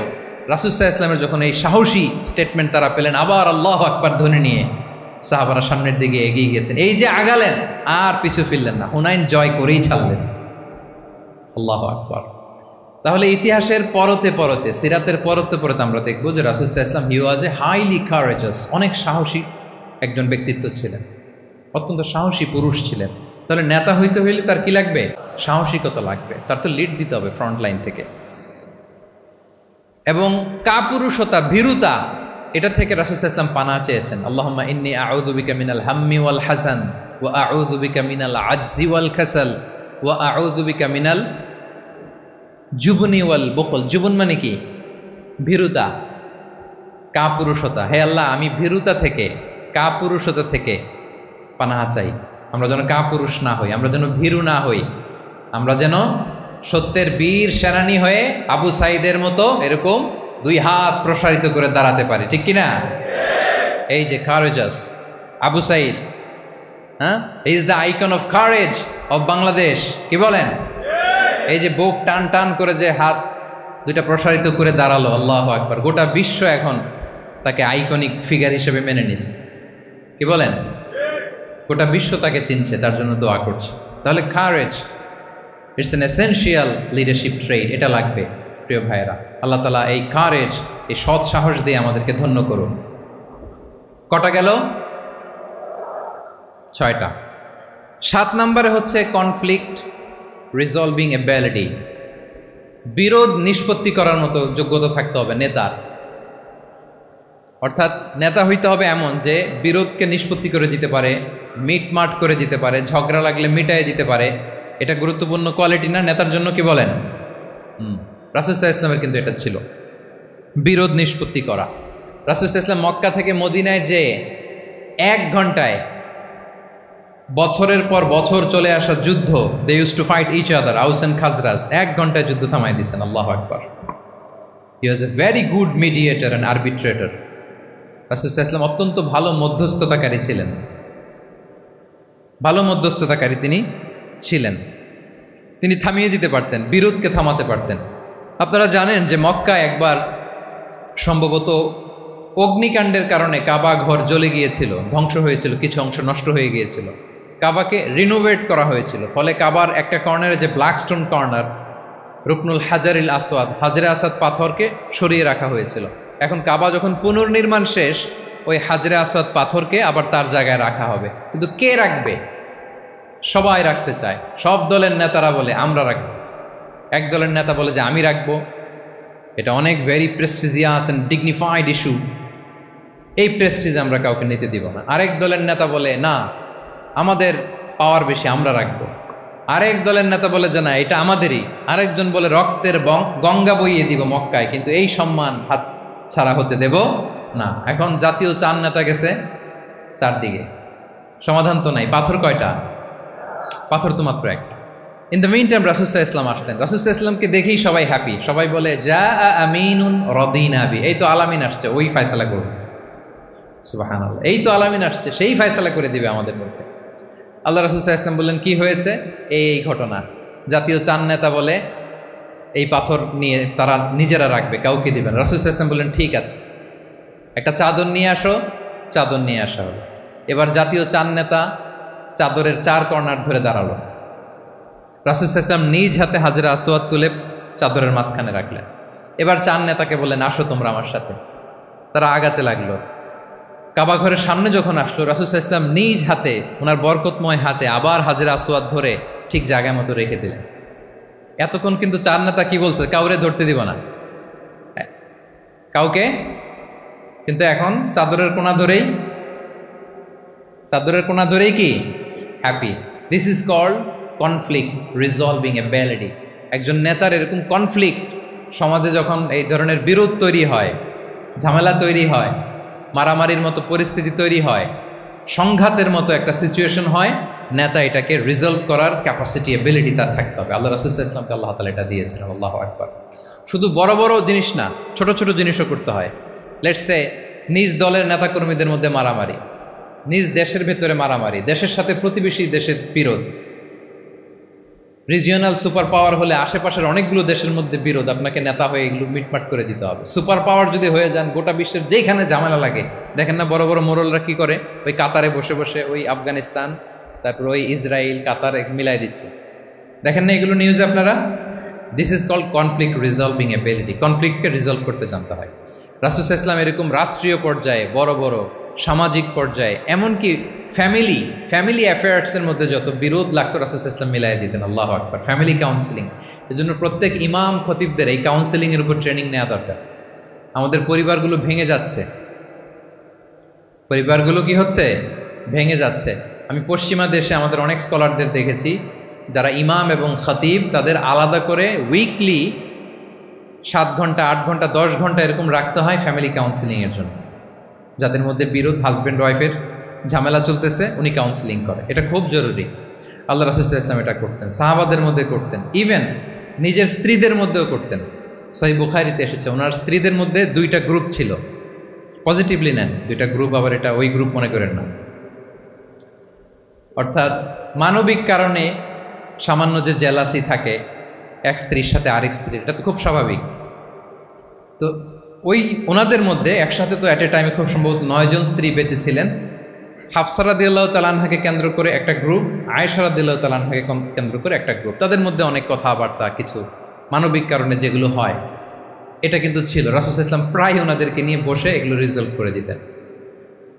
ওনার নিজের কন্যা ফাতেমা রাদিয়াল্লাহু তাআলা আনহার সাথে আলী রাদিয়াল্লাহু তাআলা আনহার যদি মনোমালিন্যের ঘটনা ঘটতো, এগুলো উনি রিজলভ করে দিতেন। এবং খুব কাছাকাছি ছিল কিন্তু ঘর। যারা মদিনায় মাআরিদুস সিরান নাবাবিয়া ওগুলোতে গিয়েছেন, দেখবেন যে রাসূল সাল্লাল্লাহু আলাইহি ওয়াসাল্লামের ঘরের পাশেই অন্যান্য স্ত্রীদের ঘরগুলো একটার পর একটা, পাশেই ফাতেমা রাদিয়াল্লাহু তাআলা আনহার ঘর। একবার তিনি দুপুরবেলা ফাতেমা রাদিয়াল্লাহু তাআলা আনহার ঘরে গেলেন, যে দেখেন যে ঘরে আলী রাদিয়াল্লাহু তাআলা আনহু নেই। তো জিজ্ঞেস করলেন যে তোমার হাজবেন্ড কোথায়, আইনা ইবনু আম্মি, কোথায় আলী কোথায়? তো বললেন যে কানা বাইনি ওয়া বাইনাহু শাই, আমাদের মধ্যে একটু ঝগড়াঝাটি হয়েছে আর কি, মনোমালিন্য হয়েছে। ফাগাদাবানি, উনি একটু রেগে গেছেন আমার উপর। ফাখারাজা ফালাম ইয়াকিল ইনদি, প্রত্যেকদিন খাওয়ার পরে তো এখানেই কাইলুলা করে, আজকার ঘরে কাইলুলা করে নাই, কই যেন চলে গেছে। তো কোথায় গেল? রাসূল ইসলাম লোক পাঠালো, খুঁজে দেখো আলী কোথায়। আলী রাদিয়াল্লাহু তাআলা আনহু উনি মনের কষ্ট নিয়ে মসজিদে নববীর মধ্যে শুয়ে আছেন। রাসূল ইসলাম খুঁজতে খুঁজতে মসজিদে নববীর ভেতরে গেলেন, দেখলেন যে উনি যে শুয়ে আছে, ওনার গায়ের জামাটা এক পাশে পড়ে আছে আর বালুর মধ্যে ওনার শরীর পড়ে আছে। তো উনি ডাকলেন কুম ইয়া আবা তুরাব, কুম ইয়া আবা তুরাব, মানে হে বালির বাবা আলী, বালির বাবা আলী ওঠো ওঠো। মজা করে বললেন যে ইয়া আবা তুরাব, যেহেতু বালি লেগে আছে গায়ে, বালির বাবা আলী ওঠো। ওখান থেকে ধরে এনে ফাতেমা রাদিয়াল্লাহু তাআলার কাছে নিয়ে দুইজনকে পাশে বসিয়ে এই যে আবার মিটমাট। এটা ছিল রাসূল সাল্লাল্লাহু আলাইহি ওয়াসাল্লামের ডেইলি বেসিসে একটা অ্যাক্টিভিটি। কনফ্লিক্ট তিনি রিজলভ করে দিতেন। সেই বুখারিতে একটা অধ্যায় আছে কিতাবুস সুলহি ফিল বুখারিতে আছে কিতাবুস সুলহ, এটার নাম, অধ্যায়টার নাম হচ্ছে কিতাবুস সুলহ, মানে মীমাংসা করে দেওয়ার অধ্যায়। একটা পরিচ্ছেদ আছে, পরিচ্ছেদের নাম হচ্ছে বাবু কওলিল ইমামি লি আসহাবিহি ইযহাবু বিনা নুসলিহ বাইনাহুম। রাসূল সাল্লাল্লাহু প্রায় বলতেন যে আমাকে নিয়ে যাও, আমি মিলাই দিব। ঝগড়া ঝাঁটি মারামারির কথা শুনলে রাসূল সাল্লাল্লাহু আলাইহি ওয়াসাল্লামের বিখ্যাত ডায়লগ এটা। উনি বলতেন আরে ঝগড়া, ইযহাবু বিনা, আমি আসি না, আমার নিয়ে যাও, আমি মিলাই দেব, আমাকে নিয়ে যাও, আমি সংশোধন করে দিব। আল্লাহু আকবার। তাহলে কনফ্লিক্ট রিজলভিং এবিলিটি এটা একজন নেতার থাকা চাই, কি বলেন? আচ্ছা, কয়টা গেল? কয়টা? 7:40 বেজে গেছে। আচ্ছা, 8 নম্বরে হচ্ছে visionary. Visionary, a leader should be futuristic, সময়ের আগে চলতে পারা, এটা নেতার কাজ। He should see beyond the boundary, out of the box. তাকে আউট অফ দ্য বক্স চিন্তা করতে হবে। কর্মীরা যদ্দূর দেখে এরপর থেকে নেতা দেখা শুরু করবে, তখন সেই হয়ে উঠবে নেতা। এটাকে বলে ভিশনারি। এই ট্রেডটা একটা লিডারশিপ ট্রেড, খুব গুরুত্বপূর্ণ লিডারশিপ ট্রেড, মানে ফারসাইটেডনেস থাকা, দূরদর্শিতা থাকা, ফিউচারিস্টিক অ্যাটিটিউডের হওয়া, সময়ের আগে চলতে পারা, মানে আগ থেকে আন্দাজ করতে পারা। রাসূল সাল্লাল্লাহু আলাইহি ওয়াসাল্লামের মধ্যে এটা ছিল। কেমন ছিল? ওনার দুই একটা উক্তি আমি কয়েকটা হাদিস শেয়ার করি। তিনি বলতেন ইন্নাল্লাহা যাওয়ালি আল আরদা ফারাআইতু মাশআরিকাহা ওয়া মাগারিবাহা ওয়া ইন্না মুলকা উম্মতি সায়াবলুগু মুলকুহা মা যুবিয়ালি মিনহা। আল্লাহ তাআলা এই পৃথিবীটাকে ফোল্ড করে ছোট রেপ্লিকা বানিয়ে আমার সামনে তুলে ধরেছেন। ফারাআইতু মাশারিকাহা ওয়া মাগারিবাহা, আমি পৃথিবীর প্রাচ্য পাশ্চাত্য সবটুকুন দেখেছি। আর আমি যদ্দূর দেখেছি ঠিক তদ্দূর জায়গায় আল্লাহ তাআলা লা ইলাহার বাণী পৌঁছে দিবে। যদ্দূর দেখেছি, ঠিক যদ্দূর দেখেছি তদ্দূর পৌঁছে যাবে ইসলামের সুমহান বাণী। আজকে পৌঁছে গেছে না পৃথিবীতে? পৃথিবীতে এমন কোনো জায়গা আছে যেখানে লা ইলাহার ধ্বনি উচ্চারিত হয় না? এমন কোনো জায়গা নেই। তার মানে ফিউচারিস্টিক, সে 1400 বছর আগের কথা, যে পৃথিবীর আনাচে কানাচে কোথাও বাকি থাকবে না, সব জায়গায় ইসলাম পৌঁছে যাবে। অন্য জায়গায় বললেন লা ইয়াবলাগান্না হাযাল আমরু মা বালাগাল লাইলু ওয়ান নাহার ওয়ালা ইয়াতরুকুল্লাহু বাইতা মাদার ওয়ালা ওয়াবার ইল্লা আদখালাহুল্লাহু হাযাদ দ্বীন। এই ইসলাম যেখানে দিন হয় রাত হয়, পৃথিবীর যেখানে দিন রাত্রি সংঘটিত হয়, সব জায়গায় পৌঁছবে। এমন কোনো কাঁচা ঘর, পাকা ঘর, কোনো জঙ্গল, কোনো পাহাড়, কোনো ভূখণ্ড, এই পৃথিবীতে কোনো এমন কোনো জনপদ থাকবে না যেখানে ইসলামের বাণী পৌঁছবে না। সব জায়গায় পৌঁছে যাবে। আল্লাহু আকবার। তাহলে এটা হচ্ছে ফিউচারিস্টিক অ্যাটিটিউডের ব্যক্তিত্ব হওয়ার কারণে তিনি এমনটি বলেছেন। আগাম বুঝে ফেলতেন, আগাম। আপনারা হুদাইবিয়ার সন্ধির কথা জানেন না? জানেন? হুদাইবিয়ার ট্রিটির কথা শুনেছেন না? 1400 সাহাবা গিয়েছিলেন ওমরা করতে, ওরা ওমরা করতে দিবে না, সন্ধি করো। তো কি সন্ধি? বলে যে রসুলুল্লাহ লেখা যাবে না, মুহাম্মদ রসুলুল্লাহ, নো রসুলুল্লাহ, রসুলুল্লাহ কাটো। সাহাবিরা বলে আমরা কাটতে পারবো না। রাসূল ইসলাম বললেন না না, কেটে ফেলো, কাটা হলো। এই বছর ওমরা করতে পারবো না, সাহাবারা বলে আমরা মানি না। রাসূল ইসলাম বললেন এটাও মেনে নাও। আগামী বছর আসবা ওমরা করতে, থাকতে পারবা মাত্র 3 দিন। কয়দিন? সাহাবিরা বলে অসম্ভব, এটা আমাদের ভূখণ্ড, আমরা যতদিন মনে চায় থাকবো। রাসূল ইসলাম বললেন না না, বাদশে তো না, মেনে নাও। মক্কা থেকে কোনো লোক মদিনায় গেলে আমাদেরকে মক্কায় ফেরত দিতে হবে, কিন্তু মদিনা থেকে কেউ মক্কায় আসলে আমরা ফেরত দেব না। দেখছেন ক্লজগুলো? দেখছেন একটার পর একটা, সবগুলো কাফিরদের পক্ষে যায়। কোনো সাহাবা রাজি হচ্ছেন না, কিন্তু আল্লাহ রাসূল সাল্লাল্লাহু আলাইহি ওয়াসাল্লাম কি বলেন? তিনি কি বললেন? মেনে নাও, রাজি। কারণ সাহাবারা তো অতটুক দেখতে পারতেছে না। বলেন তিনতলা উপর থেকে, তিনতলা ভবন থেকে একজন মানুষ যদ্দূর দেখে, 30 তলা ভবনের উপর থেকে কি ওইরকমই দেখে? কিরকম দেখে? পানোরামিক ভিউ দেখে, সে অনেক বড় করে দেখে। আর তিনতলার উপর থেকেই সামান্য কিছু দেখে। রাসূল সাল্লাল্লাহু আলাইহি ওয়াসাল্লাম অনেক দূর দেখতে পাচ্ছিলেন। তিনি চিন্তা করলেন, কিছু বছর যদি আমাদের মধ্যে দাঙ্গা হাঙ্গামা যুদ্ধ বন্ধ থাকে, আমরা গ্লোবালি ইসলামকে ছড়াই দিতে পারব।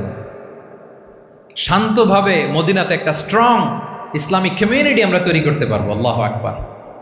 এবং তিনি দেখতে পাচ্ছিলেন, ইন্না ফাতাহনা লাকা ফাতহাম মুবিনা, এই হুদাইবিয়ার এই চুক্তি, যেটা আদতে অ্যাপারেন্টলি মনে হচ্ছে সব আমাদের বিপক্ষে যায়, আসলে এইটাই আমাদেরকে ভূমি ধস জয় এনে দিবে। আল্লাহু আকবার। এবং সেটাই হয়েছে। তাহলে নেতার কাজ হচ্ছে, নেতা সময়ের আগে চলবেন, ফিউচারিস্টিক হবেন, যেটাকে আমরা বলি কি ভিশনারি। কি বলি? তাহলে 8 নম্বর পয়েন্টটা কি ছিল? ভিশনারি। 9 নম্বর হচ্ছে রেজিলিয়েন্স। এটা একটা চমৎকার লিডারশিপ ট্রেট। রেজিলিয়েন্স মানে সংকট কাটিয়ে ঘুরে দাঁড়াবার সামর্থ্য, মানে যাকে কেউ থামাতে পারে না। আনস্টপেবল, আনস্টপেবল, কোনো কিছু তাকে থামাতে পারে না। লেগে থাকার মানসিকতা, টিকে থাকার মানসিকতা, সহজে হার না মানা, আবার ঘুরে দাঁড়ানো, এটার বলে রেজিলিয়েন্স। এই ক্যাপাসিটি, এই কোয়ালিটি রাসূল সাল্লাল্লাহু আলাইহি ওয়াসাল্লামের মধ্যে ছিল। হি ওয়াজ আনস্টপেবল, হ্যাভিং আনবিলিভেবল সাবর। কোনো কিছু রাসূল সাল্লাল্লাহু আলাইহি ওয়াসাল্লামকে থামাতে পারে নাই। পেরেছে? বলেন, পেরেছে কেউ থামাতে? ছোটবেলা থেকে স্ট্রাগল করে, একটার পর একটা স্ট্রাগল ফেস করে বড় হয়েছে। জন্মের আগেই তো ওনার পিতাকে আল্লাহ তাআলা উঠিয়ে নিলেন। তার মানে বাবাকে নিজ চোখে এই দুনিয়াতে আমাদের প্রিয় নবীজি দেখে যান নাই। আল্লাহ রাসূল সাল্লাল্লাহু আলাইহি ওয়াসাল্লাম ওনার বাবাকে, পিতাকে দেখছেন? দেখেন নাই। ওনাদের আমেনা এবং আব্দুল্লাহ, ওনাদের সংসার ছিল মাত্র সপ্তাহখানেক, 1 সপ্তাহ সংসার। কয়দিনের সংসার? কয়দিনের? 7 দিনের। এই সপ্তাহখানেকের সংসারেই আল্লাহ তাআলা রাসূল সাল্লাল্লাহু আলাইহি ওয়াসাল্লামকে ওনার মায়ের পেটে পাঠিয়েছেন। আব্দুল্লাহ চলে গেলেন ব্যবসায়, ফিরে আসার পথে ওখানেই মারা গেলেন, ইয়াসরিবে। তার মানে জন্মের আগেই বাবাকে হারালেন, ইয়াতিম হয়ে দুনিয়াতে আসলেন। এরপরে মাকে হারালেন, এরপরে দাদাকে হারালেন, এরপরে চাচাকে হারালেন। Physically, mentally torture, emotionally traumatise করার যত ধরন আছে কাফিররা করেছে। কোনো কিছু রাসূল সাল্লাল্লাহু আলাইহি ওয়াসাল্লামকে থামাতে পেরেছে? বলেন, থামাতে পেরেছে? ওনার লাইফ থ্রেট ছিল। হিজরতের রাতে তো আল্লাহ তাআলা বললেন, আজই যেতে হবে, না হলে হত্যার ষড়যন্ত্র হচ্ছে, ব্ল্যাক ম্যাজিক করা হয়েছে। রাসূল সাল্লাল্লাহু আলাইহি ওয়াসাল্লাম খাসির মাংস, খাসির যে বাজুর মাংস, এটা পছন্দ করতেন। খাইবারে এক ইহুদি নারী এই খাসির মাংসের মধ্যে বিষ মিশিয়ে পয়জন দিয়ে রাসূল সাল্লাল্লাহু আলাইহি ওয়াসাল্লামকে খাইয়েছিল হত্যার জন্য, একটার পর একটা। বলেন, রাসূল সাল্লাল্লাহু আলাইহি ওয়াসাল্লামের মিশন থেকে এক চুল পরিমাণ ওনাকে পেছনে নেওয়া গিয়েছে? He was unstoppable. This is called resilience. একজন নেতার মধ্যে এই রেজিলিয়েন্ট মানসিকতা থাকতে হবে, যে আমাকে কেউ থামাইতে পারবে না, আমরা আমাদের মঞ্জিলে মকসুদে যাবই। হ্যাঁ, আমরা যাবই, আমাদেরকে কেউ থামাতে পারবে না, এই মেন্টালিটির হইতে হবে। এটা হচ্ছে একটা লিডারশিপ ট্রেট, রেজিলিয়েন্ট। 10 নম্বরে হচ্ছে স্ট্র্যাটেজিক লিডারশিপ। নেতার কৌশলী হতে হয়। তার যেই লক্ষ্য, মিশন, ভিশন, এটা সে সুকৌশলে আদায় করে নেবে। নেতাদের কি হইতে হয়? কৌশলী। এটাকে বলে স্ট্র্যাটেজিক লিডারশিপ। এটা রাসূল সাল্লাল্লাহু আলাইহি ওয়াসাল্লামের ছিল। শুধু স্ট্র্যাটেজি নিয়ে, রাসূল সাল্লাল্লাহু আলাইহি ওয়াসাল্লামের স্ট্র্যাটেজি নিয়ে সুদীর্ঘ আলোচনা হতে পারে। আমি 2-1টা স্ট্র্যাটেজির কথা বলি, 2-1টা ওয়ার স্ট্র্যাটেজি। যুদ্ধের ময়দানে উনি কি স্ট্র্যাটেজি অবলম্বন করতেন দেখেন। উনি যুদ্ধের ডিস্ট্রাকশনকে, ক্যাজুয়ালিটি মিনিমাইজ করবার জন্য ওনার নির্দেশনা থাকতো, খবরদার কোনো নারীর গায়ে হাত তুলো না যুদ্ধের ময়দান, শিশুর গায়ে হাত তুলো না, কোনো পাদ্রীর গায়ে হাত তুলো না, উপাসনারত যে সন্ন্যাসীরা আছে তাদের গায়ে হাত তুলো না, ওই এলাকার গবাদি পশুগুলোকে মেরো না, গাছপালা ধ্বংস করো না, যারা তোমাদের বিরুদ্ধে তলোয়ার ধরেনি তাদেরকে অ্যাটাক করো না। আল্লাহু আকবার, হোয়াট এ স্ট্র্যাটেজি! এবং যুদ্ধ চলাকালীন সময়ে সব সৈনিককে উনি এক জায়গায় মোতায়েন করতেন না, সব সৈনিককে এক জায়গায় মোতায়েন করতেন না, 5 ভাগে ভাগ করে নিতেন। ডান পাশে মাইমানা, বাম পাশে মাইসারা, সামনে হচ্ছে মুকাদ্দিমাতুল জাইশ, মাঝখানে কালব, পেছনে খালফ। এইভাবে 5টা ব্যাটালিয়নে ভাগ করে তারপরে তিনি যুদ্ধ পরিচালনা করতেন। What a war strategy! বদরের যুদ্ধে যখন পৌঁছলেন, মক্কা থেকে মদিনা থেকে 130 কিলোমিটার দূরে, দূরে আফসা দেখা যায় মরিচিকার মধ্যে দেখা যায় ওই যে মুশরিকরা ওখানে আসছে, কিন্তু তারা কতজন এটা তো বোঝা যায় না। তো কিছু ছেলে এই মরুভূমিতে থাকে, ওদেরকে পানি সরবরাহ করে। এদেরকে রাসূল সাল্লাল্লাহু আলাইহি ওয়াসাল্লাম জিজ্ঞেস করলেন যে কুরাইশরা যে আসছে তারা সংখ্যায় কত, এটা না জানলে তো উনি ওনার ওয়ার স্ট্র্যাটেজি ঠিক করতে পারবেন না, যুদ্ধের কৌশল। তো এরা বলে নাহনু লা নাদরি, আমরা জানি না কত। এখন এটা কিভাবে তিনি বের করবেন, সংখ্যায় তারা কত, এটা তো আমাকে ফাইন্ড আউট করতে হবে। রাসূল সাল্লাল্লাহু আলাইহি ওয়াসাল্লাম বলেন যে ওরা কি খায়, বলে যে প্রতিদিন উট জবাই করে খায়। তো রাসূল সাল্লাল্লাহু আলাইহি ওয়াসাল্লাম বলেন যে প্রতিদিন কয়টা উট লাগে, বলে যে ইয়াউমান তিসআন ও ইয়াউমান আশরান, 2 দিন হয়েছে আসছে, তো প্রথম দিন দেখলাম 9টা জবাই করছে, আজকে দেখছি 10টা জবাই করছে। রাসূল সাল্লাল্লাহু আলাইহি ওয়াসাল্লাম বললেন ইদান আল কওমু মা বাইনা আত-তিসআমিয়া ওয়াল আলফ, তাহলে ওরা 900 থেকে 1000-এর মধ্যে। সুবহানাল্লাহ। এবার বলেন বদরের যুদ্ধে কুরাইশদের সংখ্যা ছিল কত? আল্লাহু আকবার, হোয়াট এ ওয়ার স্ট্র্যাটেজি। নমুনা দেখে বুঝে ফেলছেন কতজন তারা। এইভাবে রাসূল সাল্লাল্লাহু আলাইহি ওয়াসাল্লাম ওনার স্ট্র্যাটেজি নির্ধারণ করতেন। লোকেশন শেয়ার করতেন না। সুবহানাল্লাহ। কোথায় যাবেন বলতেন না, চলো চলো বলে ছুটতেছেন। কোথায় যাবেন উনি জানেন। অ্যাটাক করবেন এই দিকে, ডান দিকে, অ্যাটাক করবেন কোন দিকে, কিন্তু মদিনা থেকে বের হতেন বাম দিক দিয়ে। অ্যাটাক করবেন উত্তরে, মদিনা থেকে বের হতেন কোন দিক দিয়ে, দক্ষিণ দিক দিয়ে। যে রাতে হিজরত করবেন মদিনা উত্তর দিকে, উনি দক্ষিণ দিকে চলে গেছেন গারে সাউরে 3 দিন থেকে আগে, ওরা যাতে বুঝতে না পারে। সুবহানাল্লাহ। এটা ছিল রাসূল সাল্লাল্লাহু আলাইহি ওয়াসাল্লামের ওয়ার স্ট্র্যাটেজি। এবং সবাই যেই পথে মক্কা থেকে মদিনা যায় উনি কিন্তু ওই পথে যাননি। ক্যারাভেনগুলো, কাফেলাগুলো যেই পথে মক্কা থেকে মদিনা ইউজুয়াল রুট যেটা, যাননি। সাওয়াহেলি পথে, সাগরের পাশ দিয়ে স্পেশাল একজন গাইড ভাড়া করে তিনি গিয়েছেন। আল্লাহু আকবার। This is call strategy.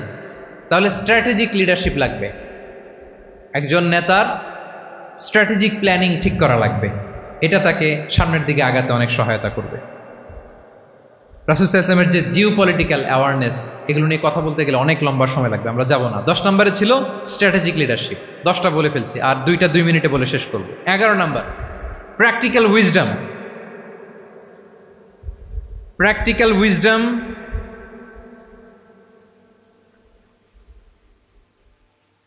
এটা হচ্ছে 11 নম্বর পয়েন্ট।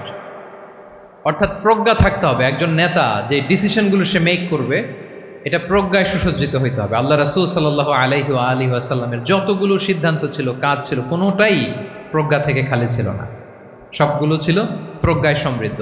ভুরি ভুরি উদাহরণ হাজির করা যেতে পারে। আমি 2টা উদাহরণ দেই, মাক্কি জীবনের একটা উদাহরণ দেই, মাক্কান এরার একটা উদাহরণ। রাসূল সাল্লাল্লাহু আলাইহি ওয়াসাল্লাম মক্কাতে নবুয়তের 5ম বছরে যখন নও-মুসলিম সাহাবাদের উপর অত্যাচারের মাত্রা মারাত্মক বেড়ে গেল, রাসূল সাল্লাল্লাহু আলাইহি ওয়াসাল্লাম সাহাবাদেরকে হিজরতে পাঠালেন। বলেন তো কোথায় পাঠিয়েছিলেন? সবাই বলুন।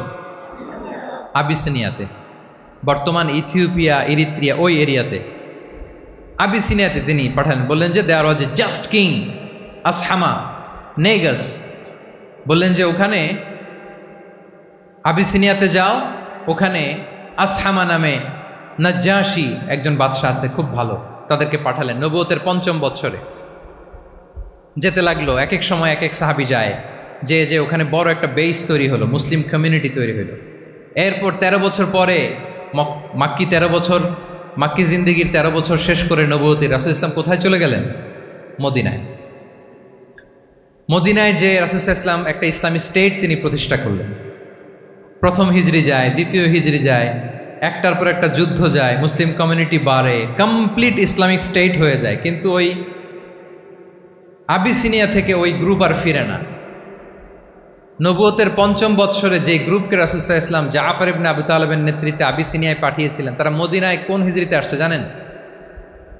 এইটা যদি কেউ উত্তর দিতে পারে তাহলে বুঝবো he is very genius in সিরাত। কত জোরে? নবম, সপ্তম? মাশাআল্লাহ। কয়জন বলছে? এটা জানতেন কে কে? হাত তোলেন। মাশাআল্লাহ, অনেক জিনিয়াস আছে তো এখানে। হ্যাঁ, লটস অফ জিনিয়াস। মাশাআল্লাহ, মাশাআল্লাহ, তাবারাকাল্লাহ। জি, 7ম হিজরিতে এসেছিলেন জাফর ইবনে আবি তালেবের নেতৃত্বে। এখানে হিকমা, রাসূল সাল্লাল্লাহু আলাইহি ওয়াসাল্লামের উইজডমের ব্যাপারটা হচ্ছে, রাসূল সাল্লাল্লাহু আলাইহি ওয়াসাল্লাম আছেন মদিনাতে, একের পর এক কোরআনের আয়াত নাজিল হচ্ছে, আহকামগুলো সাহাবারা প্র্যাকটিস করতেছে, মসজিদে নববী হলো, ইসলামিক স্টেট হলো, বদরের যুদ্ধ হলো, ওহুদ হলো, খন্দক হয়ে গেল, সব হয়ে যায়, কিন্তু ওনারা ফিরেন না কেন? ওনারা ফিরলেন সেই 7ম হিজরিতে খায়বার বিজয়ের পরে। এবং যেদিন জাফর ইবনে আবি তালেব আবিসিনিয়া থেকে সবাইকে নিয়ে ফিরলেন, রাসূল ইসলাম এত খুশি হলেন, উনি বললেন, বি আইয়িহিমা আনা লা আদরি বি আইয়িহিমা আনা আফরাহ বি ফাতহি খাইবার আও বি কুদুমি জাফর।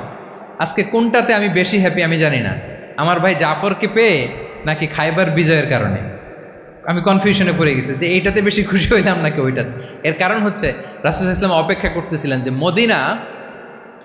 মদিনা এই স্টেটটাকে আগে ইন্টারনাল এবং এক্সটার্নাল যত থ্রেট হতে পারে সবগুলো থেকে আগে সেফ জোন বানাতে হবে। এমনও হতে পারে মদিনা হাতছাড়া হয়ে যেতে পারে। মদিনা যদি হাতছাড়া হয়, মদিনা থেকেও যদি আমার হিজরত করা লাগে, আমি কই যাব? ওইটারে সেকেন্ড বেস, প্ল্যান বি হিসেবে রেখে দিয়েছিলেন যে জাফর তুমি আইসো না, তুমি থাকো, নতুন নতুন যা আয়াত আসবে আমি সাহাবি দিয়ে এই বিধানগুলো পাঠাবো, ওখানে প্র্যাকটিস করতে থাকো, ইউল বি ফাইন দেয়ার, থাকো, আশা লাগবে না। থাকতে থাকতে 7ম হিজরি পর্যন্ত, খন্দকের যুদ্ধের মাধ্যমে যখন কুরাইশদের 20 দাঁত ভেঙে দেওয়া হলো, 7ম হিজরিতে যখন খায়বার দুর্গ বিজয় হয়ে গেল, now Islam came as a regional super power. রাসূল ইসলাম বুঝলেন আর ইন্টারনাল থ্রেটও নাই, এক্সটার্নাল থ্রেটও নাই, এবার আর কোনো টেনশন নাই। জাফর ইবনে আবি তালেবকে চিঠি পাঠালেন, তিনি বিশাল বাহিনী নিয়ে মুসলিমদেরকে নিয়ে তিনি ব্যাক করলেন মদিনাতে। আল্লাহু আকবার। This is call wisdom, practical wisdom. রাসূল ইসলামের এইভাবে এমন কোনো সিদ্ধান্ত নাই যেটার পেছনে প্রজ্ঞা ছিল না, প্রত্যেকটা সিদ্ধান্ত ছিল প্রজ্ঞায় সুসজ্জিত। আমরা যদি মদিনার একটা উইজডমের কথা খেয়াল করি, খুব সংক্ষেপে বলি, মদিনাতে আল্লাহ রাসূল সাল্লাল্লাহু আলাইহি ওয়া আলিহি ওয়াসাল্লাম, মদিনার সোসাইটিতে মুনাফিক কারা বলেন তো? এটা কি রাসূল সাল্লাল্লাহু আলাইহি ওয়াসাল্লাম জানতেন না? জানতেন কিনা বলেন? এই জানাটা কি ধারণা বেজ, মানে মনে হয় ও মুনাফিক এরকম, নাকি গাইডেড বাই ওয়াহি, গাইডেড বাই রেভেলেশন? স্বয়ং আল্লাহ তাআলা জানিয়ে দিয়েছেন। এরপরও কোনোদিন রাসূল সাল্লাল্লাহু আলাইহি ওয়াসাল্লাম মানুষের সামনে কাউকে মুনাফিক বলে পরিচয় করিয়ে দেন নাই। মদিনার সোসাইটিতে কেউ জানতো না, বুঝতে পারতো আচরণ মুনাফিকের মতো, কিন্তু রাসূল ইসলাম কখনো বলেন নাই যে ও মুনাফিক। কখনো বলছেন? বলেন নাই। চিন্তা করছেন? আমরা তো কথায় কথায় ফেসবুকে মন মতো না হইলে কি লিখি? মন মতো না হলেই বেসড অন অ্যাজাম্পশন, আমার মন মতো হয় নাই, ও মুনাফিক। কিন্তু ওহী দ্বারা সুনিশ্চিত হয়েও রাসূল সাল্লাল্লাহু আলাইহি ওয়াসাল্লাম কাউকে মুনাফিক বলে অ্যাড্রেস করেন নাই। আল্লাহু আকবার। কেন করেন নাই? মুসলিম সাহাবারা চটে যাবে, মুনাফিকদেরকে হত্যা করবে, তখন মুশরিকরা, কোরাইশরা, ইহুদিরা কি বলবে? যে মুহাম্মদের অনুসারীরা একে অন্যকে হত্যা করে। কারণ মুনাফিকরা তো অন্য সাহাবীদের মতো তারাও মসজিদে নববীতে এসে রাসূল সাল্লাল্লাহু আলাইহি ওয়াসাল্লামের পেছনে নামাজ পড়তো। অ্যাপারেন্টলি দেখতে তো তারাও মুমিন, দেখতে তারাও কি মুমিন। কখনো রাসূল সাল্লাল্লাহু আলাইহি ওয়াসাল্লাম বলেন না। তবে হুযায়ফা ইবনুল ইয়ামান রাদিয়াল্লাহু তাআলা আনহু নামে একজন সাহাবী, উনি মদিনার গোয়েন্দা বিভাগের প্রধান ছিলেন রাসূল সাল্লাল্লাহু আলাইহি ওয়াসাল্লামের, উনাকে বলে গিয়েছিলেন কারা কারা মুনাফিক, নামের লিস্টটা অ্যাজ এ রেফারেন্স শুধু উনাকে বলেছিলেন, আর কাউকে বলেন নাই। এজন্য ওমরে ফারুক রাদিয়াল্লাহু তাআলা আনহু যখন মদিনার খলিফা, তখন তিনি কেউ মারা গেলে ওনাকে যখন জানাজার ইমামতির জন্য বলা হতো, উনি দেখতেন যে ওই জানাজায় হুযায়ফা গিয়েছে কিনা। যদি হুযায়ফা ইবনুল ইয়ামান ওখানে যেতেন, উনি ওই নামাজের ইমামতি করতেন। আর যদি দেখতেন ওইখানে হুযায়ফা নাই, ওইখানে ওমরও নাই রাদিয়াল্লাহু তাআলা। আল্লাহু আকবার। তিনি কৌশলে পাশ কাটিয়ে বলতেন, অন্য কেউ এই নামাজের ইমামতি করে দাও, আমি যাব না। আল্লাহু আকবার। তাহলে রাসূল সাল্লাল্লাহু আলাইহি ওয়াসাল্লামের উইজডম দেখেন, তিনি কমিউনিটির মধ্যে ইউনিটি ধরে রাখার জন্য কখনো মুনাফিকদের নাম বাই নেম তাদেরকে চিনতেন, কখনো ডিসক্লোজ করেন নাই। আল্লাহু আকবার। This is called wisdom. তাহলে 11 নম্বর কি ছিল? Practical wisdom. লাস্ট পয়েন্ট, অনেক লম্বা হয়ে গেছে আলোচনা। শেষ নাম্বার হচ্ছে 12 নম্বর হচ্ছে, লাস্ট পয়েন্ট হচ্ছে succession management. A good leader produces a good leader, a true leader produces a true leader. একজন ভালো নেতা সে ভালো নেতা তৈরি করে, কি বলেন? একজন যোগ্য নেতা আরো যোগ্য উত্তরসূরি তৈরি করে, ঠিক কিনা বলেন? আমি শুধু নেতা, নেতৃত্বের সব গুণ আমার মধ্যে খালি হাবুডুবু খায়, আমি কাউরে নেতা বানাতে পারলাম না, তো আমি চলে যাওয়ার পরে আমার দল চালাবে কে? আমার দেশ চালাবে কে? এই উম্মাকে নেতৃত্ব দিবে কে?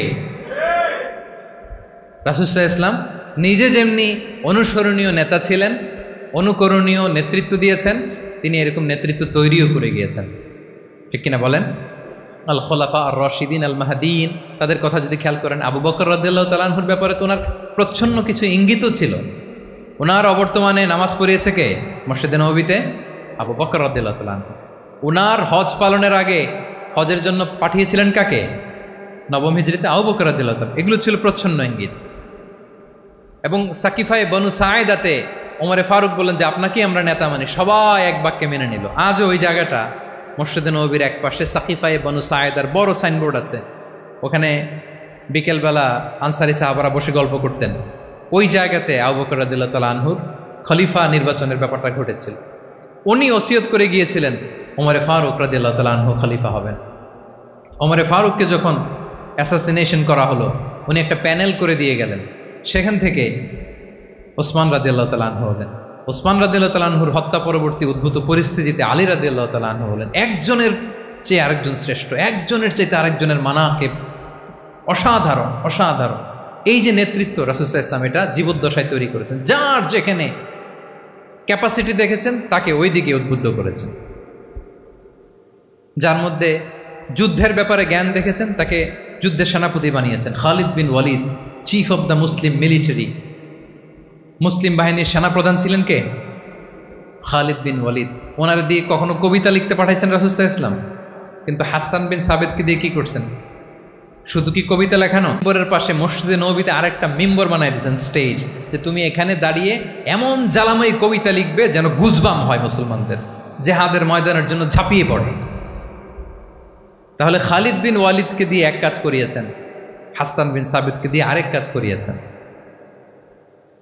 মুআদ ইবনে জাবাল রাদিয়াল্লাহু তাআলা আনহু প্রশাসনিক কার্যক্রম ভালো বুঝতেন। মদিনা রাষ্ট্রের সবচাইতে বড় সিনিয়র আমলা ছিলেন মুআদ ইবনে জাবাল, ইয়ামানের গভর্নর করে পাঠিয়েছেন। ওনার এটাতে যোগ্যতা ছিল। যার যেখানে তিনি প্রতিভা দেখেছেন ইসলামের কল্যাণে রাসূল সাল্লাল্লাহু আলাইহি ওয়াসাল্লাম ওই প্রতিভাগুলোকে কাজে লাগিয়েছেন। এইভাবে ওনার সাকসেশন ম্যানেজমেন্ট উনি গড়ে তুলেছেন।